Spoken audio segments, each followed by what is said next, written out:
మత్స్యకారుల ఆందోళన నేపథ్యంలో సొంత నియోజకవర్గం పిఠాపురంలో పర్యటిస్తున్న ఉప ముఖ్యమంత్రి పవన్ కళ్యాణ్ తొలుత కాకినాడ కలెక్టరేట్లో ఉప్పాడ తీర ప్రాంత గ్రామాల మత్స్యకార సంఘాల ప్రతినిధులతో సమావేశం నిర్వహించారు. చేపలు దొరక్క జీవనోపాధి కష్టంగా మారిందని, పరిహారం అందించాలని వేడుకున్నారు.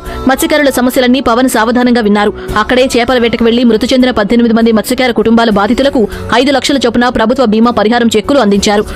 కూటమి ప్రభుత్వం మత్స్యకారుల భరోసా కింద వేట నిషేధ సమయంలో 20,000 భృతిని అందించింది. మీ ప్రతి కష్టంలో నేను ఉన్నాను అని చెప్పడానికే ఈ రోజు ఇక్కడ రావడం జరిగింది. వేటకి వెళ్ళినప్పుడు ప్రాణాలు కోల్పోయిన కాకినాడ జిల్లాకు చెందిన 18 మంది మత్స్యకార సోదర కుటుంబాలకి మా ఎక్స్గ్రేషియా అందలేదని చెప్పారు.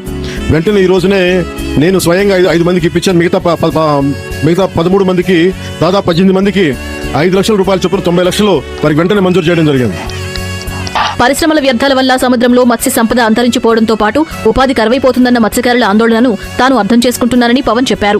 పోర్టులు దెబ్బతినకూడదు, మీకు మీ వేటకి ఇబ్బంది పడకూడదని దీనికి ఏం చేయాలంటే ఒక ప్రాపర్ యాక్షన్ ప్లాన్, ఒక 100 రోజుల సమయం అని అడిగాం. మీ అందరినీ వేడుకుంటుంది, మాకు కనీసం ఒక 100 రోజుల సమయం కనుక మీరు ఇస్తే దీనికి ఒక రోడ్ మ్యాప్, ఒక ప్లాన్ క్రియేట్ చేసి మీ ముందు పెట్టి మీ అందరి అనుమతితోటే మనకి ఉపాధి అవకాశాలు ఉంటూనే మనకి కాలుష్యాన్ని ఎలా నివారించాలి అన్న దాని మీద నా ప్రణాళికకి నాకు కనీసం ఒక 100 రోజుల సమయం కావాలి. సో మీరు ఆ 100 రోజుల లోపు నేను ఒక రోడ్ మ్యాప్, ఒక పరిష్కార మార్గం, అవసరమైతే దీన్ని కేబినెట్ లో మాట్లాడదాం, లేదంటే అసెంబ్లీలో కూడా మాట్లాడి మీకు న్యాయం జరిగేలాగా నేను ముందుకు తీసుకెళ్తాను. మీ అందరికీ నేను మనస్ఫూర్తిగా మీకు తెలియజేస్తున్నాను.